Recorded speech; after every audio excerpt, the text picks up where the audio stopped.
Welcome, everyone. I'm really excited for today's conversation. Today's guest is Jeff Coleman, founder of Factor 4 Consulting, where he builds online engines to drive consistent lead flow for small businesses. Jeff has been running Google Ads since just about the beginning of Google Ads, since back in '06. He started Factor 4 in 2014. Jeff has taught paid search strategy and online marketing at the University of San Diego and UCSD. I'm looking forward to unpacking his perspective on PPC. Jeff, thanks for joining us. Welcome to the show. Ryan, thanks for having me. Absolutely. You've been running Google Ads since 2006. What has kept you focused on the paid search channel for so long?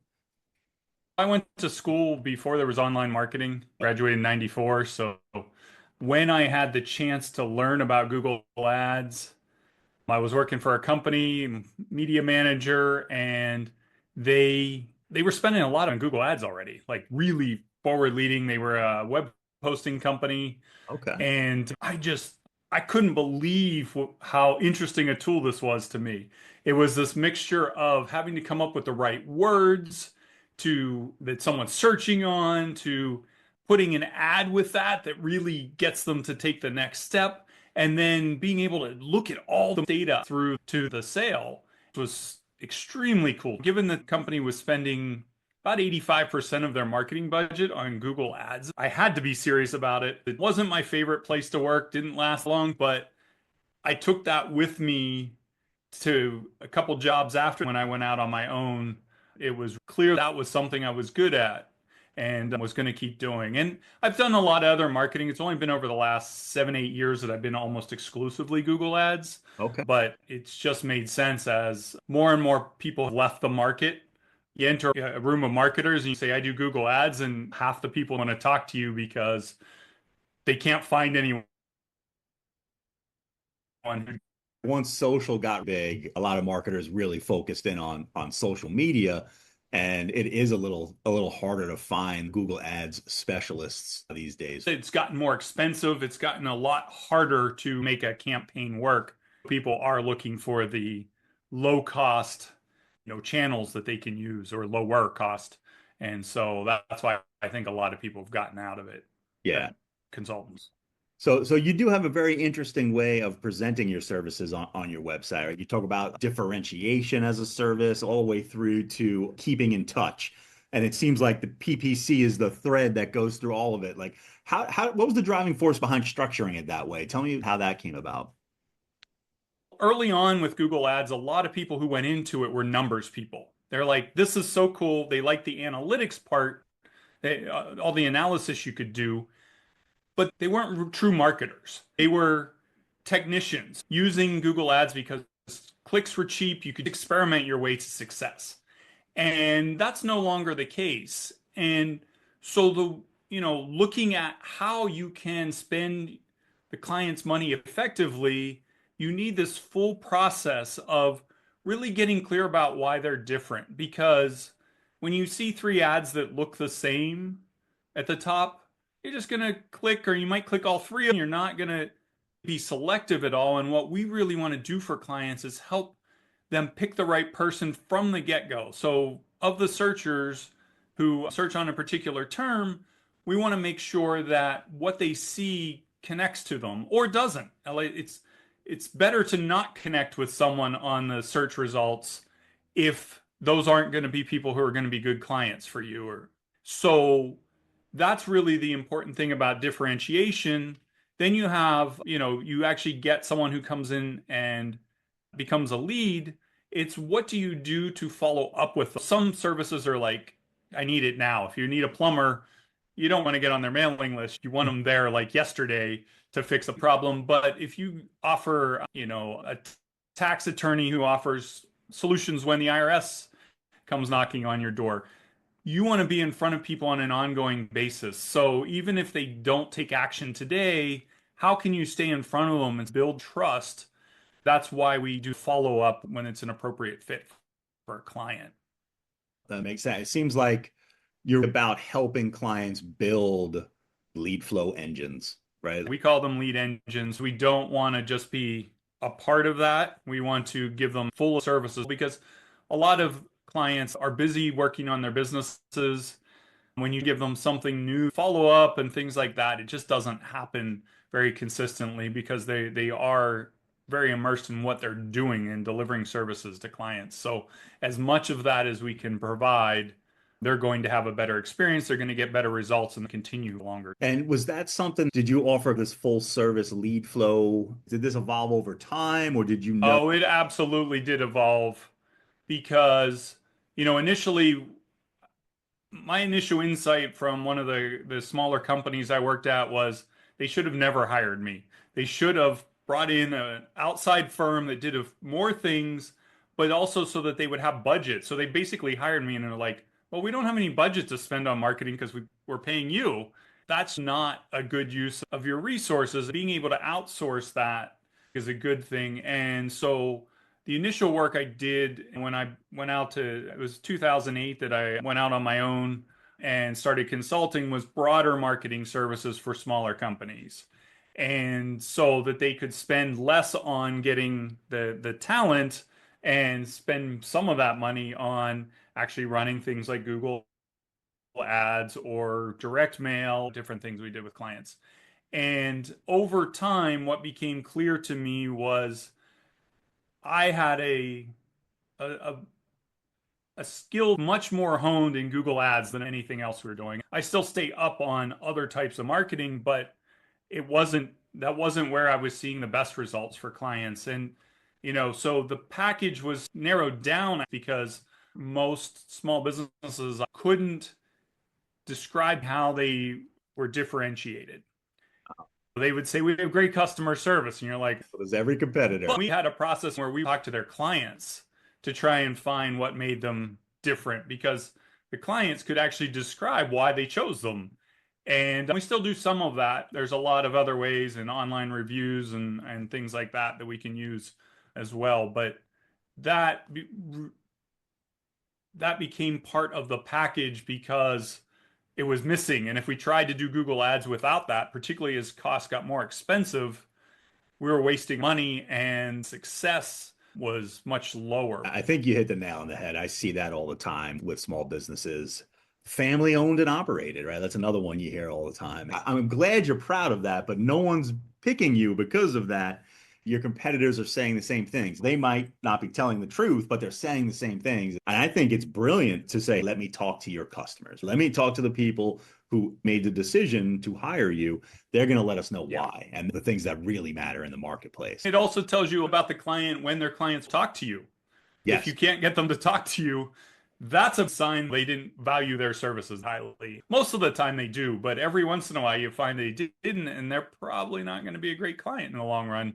Yep. So it's better to end that early and focus on those who have clients who like working with, the company you're going to take on as a client.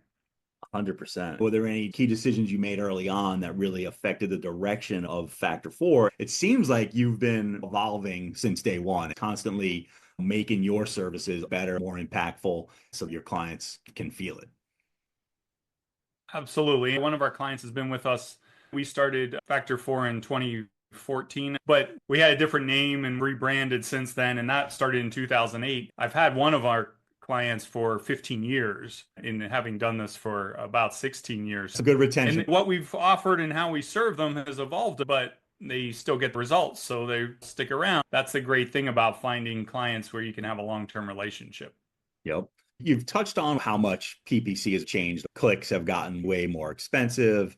You said you could experiment your way to success, right? That's why it was a lot of the math guys in the beginning because they could really just, run a bunch of A/B tests and figure out what worked. And they didn't really have to implement sound marketing fundamentals, but you have to do that now. So it really has changed a lot today. What skills do you think are still essential today? What new ones have emerged in the last 3 to 5 years?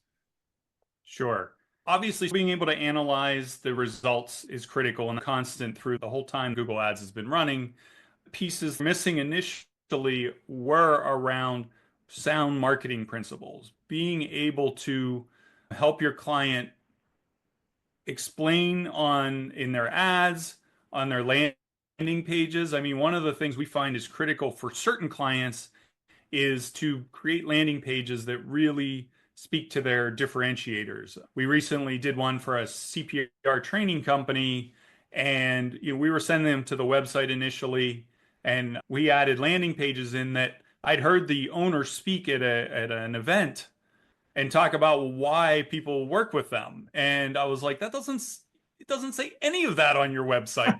And so when we really talked about it, because they train people to be ready in an emergency, the training is required by organizations, but they're not just there to help you check the box. They're there to actually train your people to be ready. Well, we added that to the website.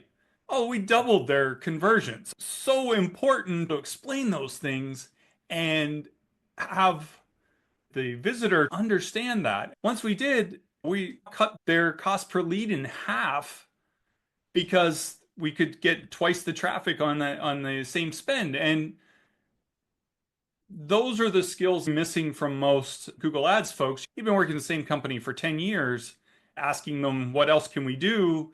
They were just on autopilot. I don't know anything about the folks working it, their background, but they didn't give him that advice. Understanding how it fits into your full marketing approach is critical to getting success that is repeatable and that you will last for a longer term, not just one good month and then a new competitor entered the market or something, and it just becomes much more complicated. I think having the skills to do the full marketing process for Google Ads is critical. Google has taken away the ability to do A/B testing, really, because the responsive search ads, you need to fill in at least 12, and you should fill in all 15 headlines. Google gets the mix and match. Crafting really good ads is not the skill it was before.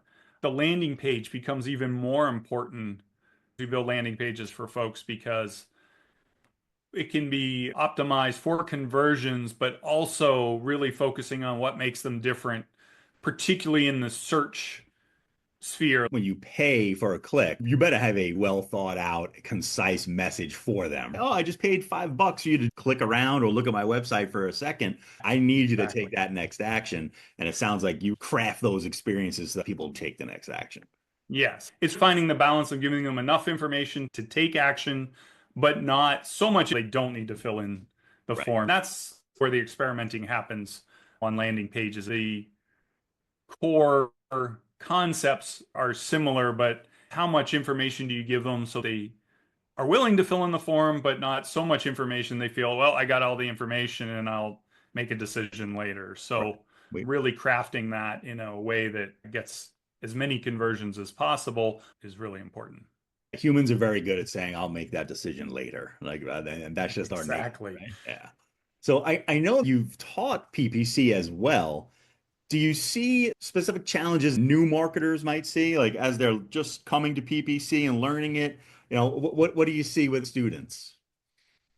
I mean, to be honest, I can't imagine trying to learn it now.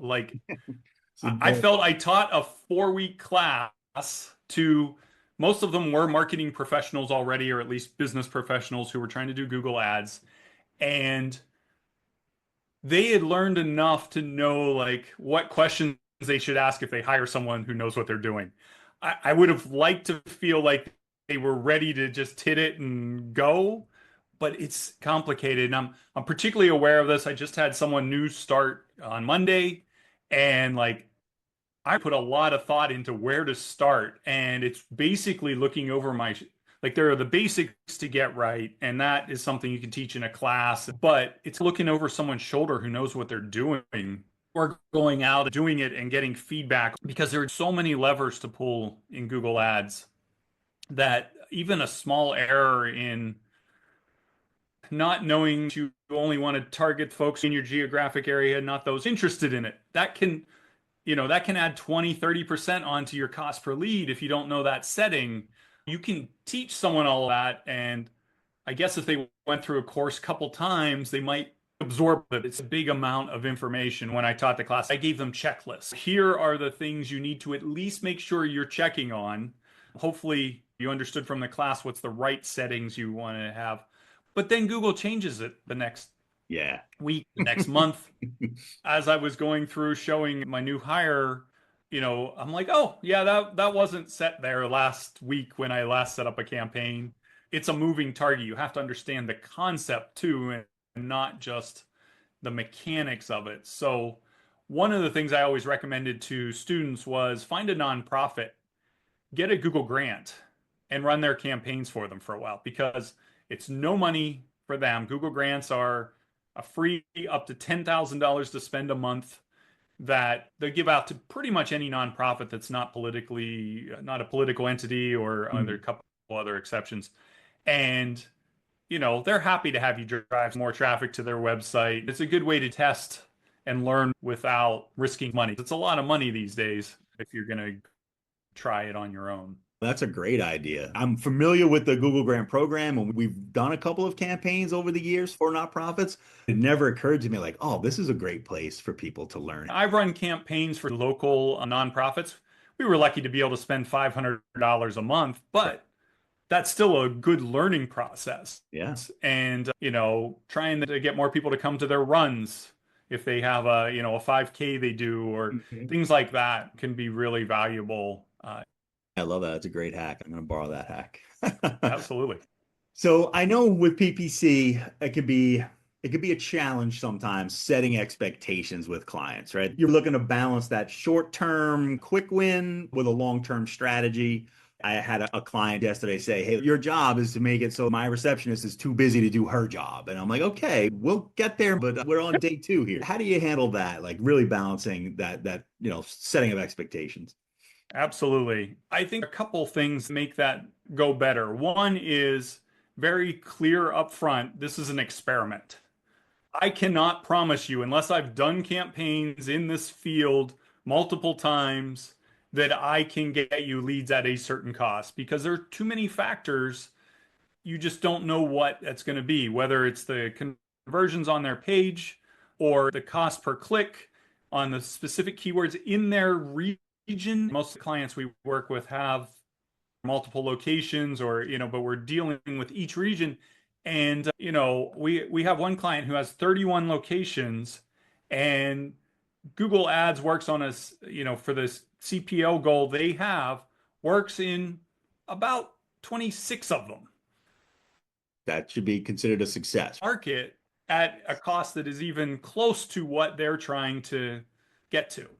So I always tell clients it's an experiment. If you can't see this as test money, we shouldn't start. It's a 3-month process. In no way should you expect what we deliver in week 1 to be the results that we'll be able to get in 90 days, because it just takes time. And even if you set up a campaign in the ideal way, you still have to let the algorithms, because there's just no ignoring them at this point. Let them learn, let them start to recognize which are the conversions that you're looking for. Let that play out over time. Often doesn't take 90 days to get where you want to go, but I've worked on campaigns just squeaking under 90 days to hit goals. Adjust expectations as your process goes. You can only get it at 125, but maybe they're converting those people at a higher rate than from other sources. Then they're usually okay with going a little higher. It's not just what we're doing for them, but the results they're getting that has to come into those expectations. We're seeing 5% to 40% conversions for different clients, depending on what they're doing and what someone's looking for, that it's just, you can't possibly know whether a campaign will be successful up front. And so I'm clear with prospects on that, so they're not disappointed from the get-go. That's a terrible way to start a relationship. We tell clients, we're not going to get to the range you want. We've done this for 30 days, it's clear. Other times, it takes more time, but I don't know how to get you there based on the conversion rate. We can't quadruple your conversion rates. We could get them 50% higher, maybe even double them, but we're not quadruple them, or, that kind of thing. So it's just being really clear up front and making sure expectations are set properly. Yeah. Are there any specific metrics you want clients to pay attention to? Like you mentioned, their cost per lead might be higher, but if they're converting better, it may actually be worth it, right? And I definitely have seen people get kind of really focused on that cost per lead metric, where it doesn't necessarily always serve them well. Are there any specific metrics you recommend? The hard thing is some clients don't have that data. like where'd the lead come from and which of them converted. So they're going more on a feeling, which may not be accurate, helping them collect as much data as possible so they can make an informed decision. If someone from social converts at 5%, but someone from search converts at 10%, the search lead is more valuable, assuming the purchase price is similar. Mhm. And yeah, it's just making sure they know they're looking at that whole process and not just the cost per lead, because that can be very deceptive. And one of the clients in the vocational education space we work with, they've kept shifting more and more of their budget to us because they measure that. They used to be very focused on the cost per lead. They would never go above $50 per lead. And now they're okay with a $200 lead because they're closing 13, 14, 15% of them because it's someone who's actually gone out and said, I want to become a plumber or a medical assistant, competing against two or three other schools that they put their information into versus putting an ad out and someone's like, oh, that sounds kind of interesting. And, it's a whole different thing. And that's why search has always had an appeal to a lot of companies, particularly any that have a urgent purchase. So, that can be important. Yeah. I think the bottom of the funnel, right? The people who are searching for these things are showing an intent, right? Like you said, like I'm not just, oh, that sounds interesting. Let me take a look. But like I want the plumber. I want, whatever it might be, whatever the service or product might be. They're really at the bottom of the funnel there. And if you can convert them Yes. at that higher rate, that's going to pay dividends for sure. You've been doing this for a long time. I have a couple of questions. I don't have to name names. So this is scope shift. I get into scope creep confessions. I have to imagine we all have the stories, right? Where it started as one relationship, it grew and grew, and finally you were like, okay, I got to fix this. I'm in paid search primarily. That's what we do. We don't have scope creep that you have on like building websites and stuff. But what we have seen, and one of the early lessons I learned was pricing. So one of the larger clients I had initially, well, they weren't large when they came on. They were spending about 5,000 a month. We gave them a fixed price to run their campaigns. They had a lot of success. So they kept putting more money into it. And then they acquired another location. Before long, we were spending $55,000 a month and getting paid the same as when they were running $5,000 a month. Learned early on it should be a percent of spend because the work became much more. I strongly feel we should benefit from the success we generate for a client. And so we now price everything based at least as some percentage on the spend. So as the spend increases, or if it decreases, that impacts us as well. So I think that's really, from a scope creep, that was the biggest thing we saw. Yeah, that makes sense. And doing this for as long as you've been doing it, there has to be some times where you just had to lay down a boundary, right? I imagine clients come to you and they're like, "Hey, we're being successful with PPC. Can you do my Facebook too?" Or, whatever it might be. How do you have those Very, conversations? very point. I haven't had those conversations in a while because I have laid down the boundaries. Yes, we did get into Facebook ads for a while, not successful.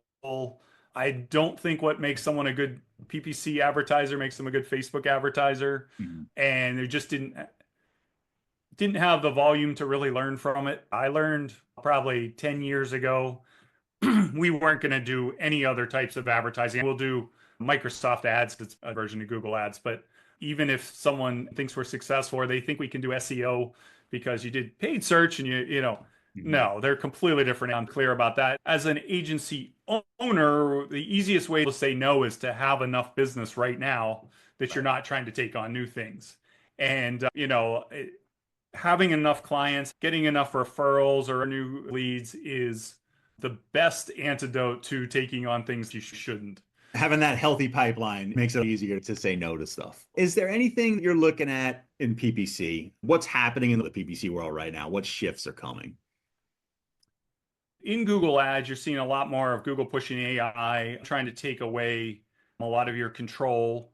I think that that's going to continue because unfortunately, the average advertiser is probably doing better because they're taking away some control. Mhm. I think you're highly skilled Advertisers are frustrated by it because they're doing less well. I think that that's one trend. The other is the big one of like what search going to look like in another year or two. You're starting to see the AI results at the top of every search. Google's going to try and monetize this. The question is, are they going to do it well enough that people don't just jump ship?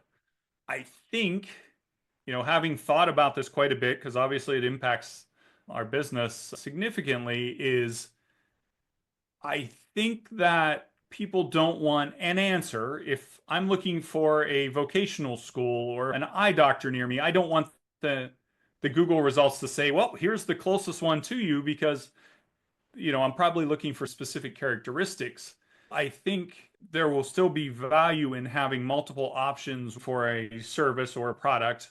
I don't think they'll try and take that away and only have one option that, is then a paid result, because that takes away what made search so powerful. Was you get options, you learn more of what's out there rather than only knowing one store in town that sells something. I think that will remain, but it's going to change. I wish I had a better insight into how it's going to change. But I think that people will still want options and maybe built more into AI results in the future, but we haven't gotten there yet. It's just something constantly keeping an eye on.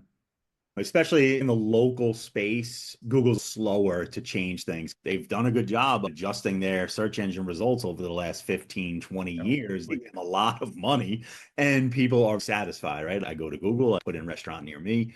You don't see as much AI on those searches. I'm hoping it's a slower release to local searches. If you're doing something that's not local, you get AI all the time. Yes, definitely. Yeah, it's interesting to watch. Jeff, I appreciate you sharing your insights. Where can people find you online? Our website is the bestfactor4.com, FACTOR, FOUR.com. One of my goals for this year is to be publishing a lot more on LinkedIn, but I haven't in a while. So those would probably be the two places. I'll have some articles out soon. Okay, awesome. Well, I will definitely put the links in the show notes, and then any new articles popping up on LinkedIn, we'll send people over that way too. Okay, thanks, Brian. Thank you, Jeff. Have a great day. You too.